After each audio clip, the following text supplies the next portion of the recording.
जय हिंद दोस्तों आज के वीडियो में मैं बात करूंगा कि अगर आप रेलवे में जूनियर इंजीनियर या जेई जिसको बोलते हैं, अगर आप वो बनना चाहते हैं तो ये वीडियो आपके लिए है। मैं इस वीडियो में डिटेल में सारी बातें करूंगा और वो क्या बातें करूंगा यहाँ पे मैंने लिख रखा है, यानी कि भर्ती कब आएगी और उसमें कितने पद हमें देखने को मिलेंगे। इसके अलावा योग्यता क्या होगी, उम्र सीमा क्या होगी, फॉर्म और कैसे भर पाएंगे, परीक्षा कब होगी, सिलेबस क्या होगा, परीक्षा का पैटर्न क्या होगा और इसमें कितने सीबीटी होंगे, भर्ती प्रक्रिया कितने चरणों में होगी, इसका सैलरी क्या होगा और प्रमोशन क्या होगा। डिटेल में समझना। बहुत सारे लोगों ने पहली बार एलिजिबल होंगे क्योंकि ये जो वैकेंसी है ये लगभग 4 से 5 साल के बाद आ रही है, तो बहुत सारे लोग ने पहली बार भरने वाले हैं। मालूम भी नहीं होगा कि उनको क्या क्वालिफिकेशन तो है, लेकिन उनको खुद नहीं पता कि वो इस फॉर्म को भर पाएंगे।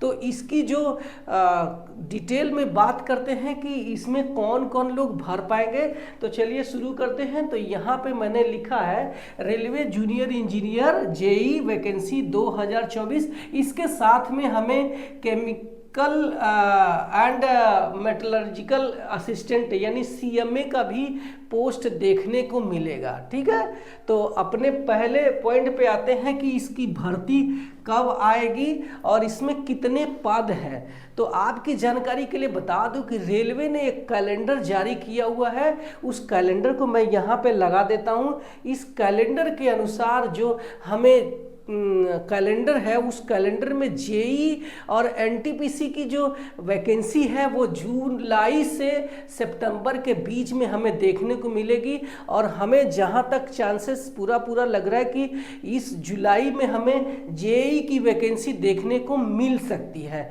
और इसमें कितने पद हमें देखने को मिलेंगे, तो इसमें जो पद है पहले ही रेलवे ने एक नोटिफिकेशन जारी करके बताया था कि हमें इसके आसपास वैकेंसी दिखने को मिलेगी, यानी 7,911, जो कि बहुत बड़ा एक नंबर है जिस तरीके से ये वैकेंसी अगर इतना आती है। तो इसके अलावा हमें सीएमए के कितने पद देखने को मिलेंगे, तो ये है हमें आपको 150 पद हमें देखने को मिल सकते हैं। ठीक है, अब बात करते हैं कि इसकी योग्यता क्या होगी, यानी कौन कौन लोग अप्लाई कर पाएंगे। ठीक है, तो आपकी जानकारी के लिए बता दूं कि अगर आपने डिप्लोमा किया है यानी पॉलिटेक्निक किया है और पॉलिटेक्निक के अलावा अगर आपने ग्रेजुएशन किया है, बीटेक किया है, यानी कि ग्रेजुएशन में बीटेक किया है, तो भी आप इस फॉर्म को भर पाएंगे। अच्छा, उसमें कौन कौन सी ब्रांच के ज़्यादातर आते हैं, तो आपको बता दूं कि जैसे जेई आपका मैकेनिकल वाले भर सकते हैं। अगर आपने मैकेनिकल इंजीनियरिंग से डिप्लोमा किया है तो आपने देखा कि जेई शेड में आता है जेई मैकेनिकल बोल के, ठीक है, या जेई CNW बोल के वैकेंसी आती है। इलेक्ट्रिकल वालों के लिए आती है जूनियर इंजीनियर इलेक्ट्रिकल, ठीक है, और या जूनियर इंजीनियर OHE या ट्रैक्शन ऐसा बोल के आती है, या जूनियर इंजीनियर सिग्नल वाले भी आते हैं। आप देख सकते हैं टेक्नीशियन ग्रेड 1 में आपने देखा होगा सिग्नल, और उसी तरीके से टेक्नीशियन ग्रेड 3 में भी सिग्नल है। तो उसी तरीके से जूनियर इंजीनियर सिग्नल भी है जो इलेक्ट्रिकल वाले अप्लाई कर पाते हैं। तो अगर आपने डिप्लोमा या फिर बीटेक किया हुआ है तो आप उसको भर पाएंगे। इसके अलावा जेई सिविल की भी वैकेंसी आती है, जिसको सिविल इंजीनियरिंग से डिप्लोमा अगर आपने किया है या फिर सिविल इंजीनियरिंग से बीटेक किया हुआ है तो भर पाएंगे। क्योंकि बहुत सारे लोग सवाल पूछते हैं कि मैं डिप्लोमा या डिग्री किया हुआ हूँ सिविल से, तो क्या मैं ALP का फॉर्म भर सकता हूँ। तो ALP टेक्नीशियन में तो उनके लिए चांसेस नहीं बनता है, लेकिन जब हमें जेई की वैकेंसी आएगी तो इसमें आपको फॉर्म भरने को मिलेगा, जो कि जेई सिविल बोल के आती है, जेई ब्रिज बोल के आती है, जेई वर्क्स बोल के आती है, जेई पी वे भी बोल के आती है। तो आपने देखा होगा ट्रैक पर जो हमारे ट्रैकमैन काम करते हैं तो उनके जो इंजीनियर है जेई, वो लोग जो है सिविल इंजीनियरिंग से डिप्लोमा या फिर डिग्री किए होते हैं, ठीक है। तो अगर आपके पास ये क्वालिफिकेशन है तो आप जो है इसमें फॉर्म को भर पाएंगे। इसी तरीके से CMA यानी कि केमिकल एंड मेटलर्जिकल असिस्टेंट के लिए अगर आपने BSc किया हुआ है फिजिक्स एंड केमिस्ट्री के साथ में, तो आप उस फॉर्म को इसके साथ में आप भर पाएंगे, BSc किया है तो, ठीक है। तो ये तो हमारी हो गई क्वालिफिकेशन। अच्छा, इसमें क्लियर कर दें कि इसमें डिप्लोमा डिग्री के अलावा और कोई भी जेई में फॉर्म नहीं भर पाएगा, तो उसमें कंफ्यूज मत होना, क्योंकि ITI वाले एलिजिबल नहीं होते हैं, ठीक है। इसके अलावा में एक सवाल पूछा जाता है कि क्या मैं लेटरल एंट्री से डिप्लोमा या फिर डिग्री किया हुआ हूं तो क्या मैं फॉर्म भर सकता हूं? तो यस, अगर आपने लेटरल एंट्री से डायरेक्ट सेकेंड ईयर में डिप्लोमा या फिर डिग्री में एडमिशन लिया हुआ है तो आप इस फॉर्म को भर पाएंगे। तो यहाँ पे क्वालिफिकेशन कंप्लीट होती है।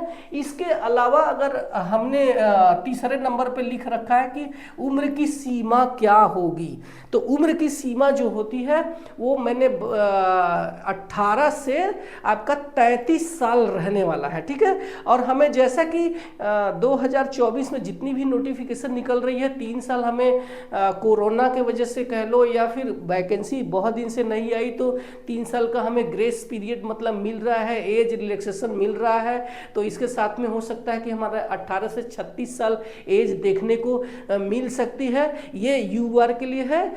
SC ST के लिए 5 साल के लिए छूट, और OBC के लिए इसमें 3 साल की एज में छूट मिलेगी, ये कंपलसरी है। तो ये हमारा ये आपका एज हो गया। तो इस एज वाले भर पाएंगे। तो पहला हो गया भर्ती कब आएगी, कितने पद होंगे। दूसरा हमें योग्यता भी हमने देख लिया है। इसी तरीके से हमने तीसरे नंबर पे उम्र की सीमा देख लिया। चौथे नंबर पे फॉर्म कैसे भरेंगे।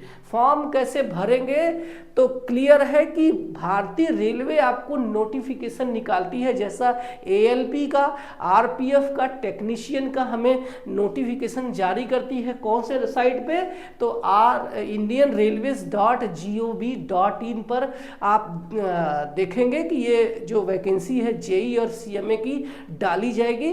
तो आप इसी पर नज़र बना के रखना, जुलाई में हमें देखने को मिल सकता है। तो जैसे ही आया उस पर जाके आपको ऑनलाइन एप्लीकेशन फॉर्म भर देना होगा, और उसके बाद आपका 4 से 6 महीने के बाद आपका एग्जाम होता है, ठीक है।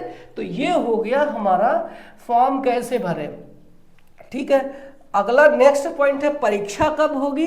तो जैसे ही आप फॉर्म भर देते हैं तो आपकी जो लास्ट डेट होगी उससे आप 4 से 6 महीना तक आपका जो एग्ज़ाम होगा, इस बीच में आप अपनी तैयारी अच्छे से कर पाएंगे। अगर आपने अभी भी तैयार नहीं किया है तो आप जो है तैयारी कर पाएंगे, ठीक है। तो ये तो हमारी हो गई परीक्षा कब होगी। अब बात करते हैं कि इसका सिलेबस क्या होगा, क्या इजी है या हार्ड है। तो आपको जानकारी के लिए बता दूं कि इसकी जो सिलेबस है वो वही है जो हमने देखा है कि आगे जो है CBT 1 CBT 2 जो भी ALP में हमें देखने को मिला था, मैथमेटिक्स, रीजनिंग, जनरल साइंस और आपका जनरल अवेयरनेस है। इसके अलावा ये टेक्निकल जो पोर्शन है, जैसे कि आपने ALP में पार्ट B में आपने देखा होगा टेक्निकल पोर्शन, उससे इसमें भी वही टेक्निकल पोर्शन भी आपका हमें सिलेबस में देखने को मिलता है। यही है इसका सिलेबस है। अब बात करते हैं कि इसमें जो है परीक्षा का पैटर्न क्या होगा, यानी क्या किस तरीके से परीक्षा होगा, उसका पैटर्न क्या होगा।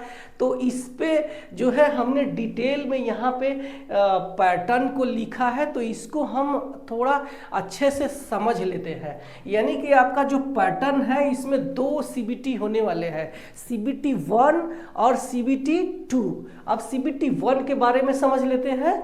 तो CBT 1 सिर्फ और सिर्फ क्वालिफाइंग नेचर का होगा, होगा, इसका मेरिट से कोई लेना देना नहीं है, सिर्फ और सिर्फ CBT 2 में जाने के लिए है। नौकरी में जाने के लिए आपको सिर्फ CBT 2 का ही मेरिट डिसाइड करेगा। तो जैसे ALP के एग्ज़ाम में आप देखेंगे कि जो है CBT 1 सिर्फ CBT 2 में जाने के लिए है, उसी तरीके से JEE के जो एग्ज़ाम है इसमें भी CBT 1 सिर्फ CBT 2 में जाने के लिए क्वालिफाइंग करना होगा।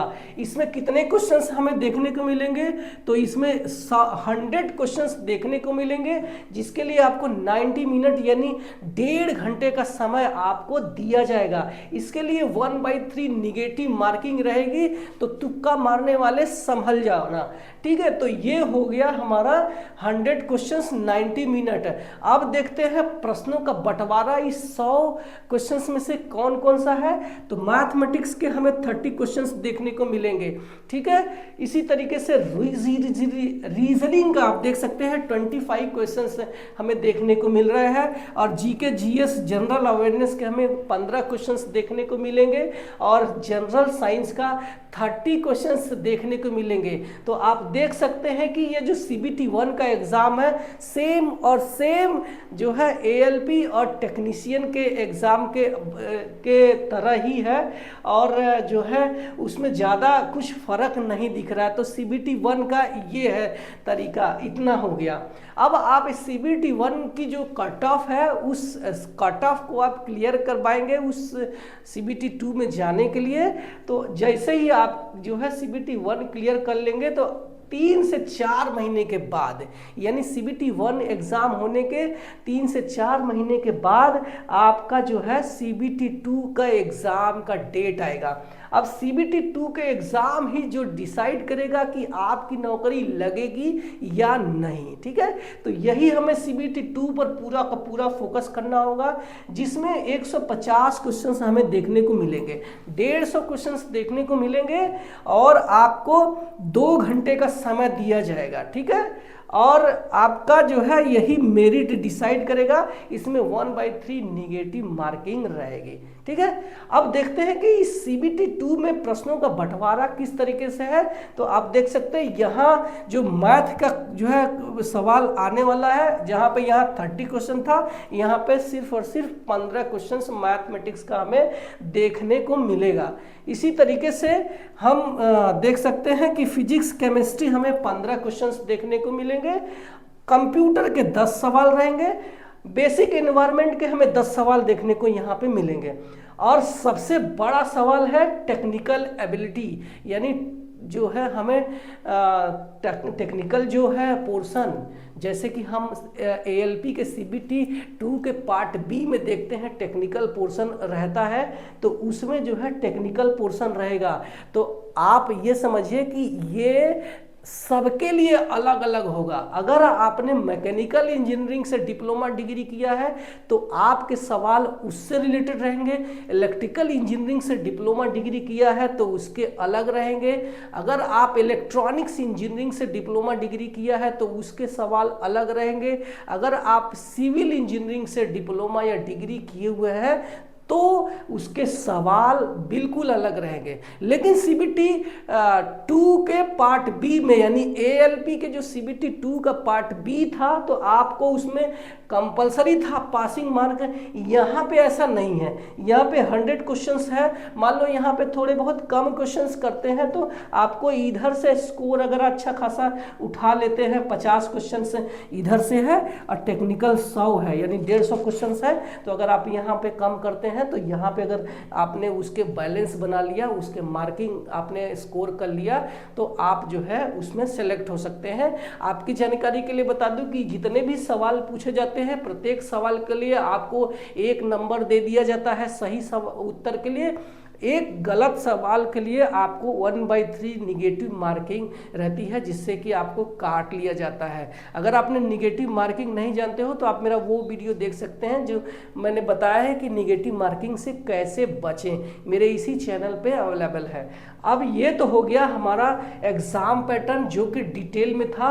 अब बात करते हैं कि भर्ती प्रक्रिया कितने चरणों में होगी। तो भर्ती प्रक्रिया मैंने बता दिया कि आपका जो भर्ती प्रक्रिया है सिर्फ 4 चरणों में है। CBT 1 एग्जाम होगा, CBT 2 एग्जाम होगा। जैसे CBT 2 क्लियर कर लेंगे, आपका एक डॉक्यूमेंट वेरिफिकेशन किया जाएगा। डॉक्यूमेंट वेरिफिकेशन करने के बाद आपको मेडिकल स्टैंडर्ड से गुजरना पड़ेगा, जो कि ALP से इजी होता है। ठीक है, आराम से आप जो है पास हो जाएंगे इसके मेडिकल एग्जाम में। अब ये हो गया हमारा कि कितने जो है भर्ती प्रक्रिया कितने चरणों में हो गई। अब हम बात करते हैं अपने 9वां पॉइंट पे। तो इसमें सैलरी क्या होगी, तो अच्छी खासी सैलरी बनने वाली है दोनों का, चाहे JEE का हो चाहे CMA का हो। ठीक है, इनकी जो सैलरी है लगभग 70,000 रुपए के आसपास बनती है, ध्यान रखना इसी के आसपास रहेगा। और आपकी जो पोस्टिंग है उसके आधार पे आपको दे दिया जाएगा। जैसे JEE मैकेनिकल है तो लोकोमोटिव शेड में दे दिया जाएगा, जहां टेक्नीशियन के जो है साहब रहेंगे।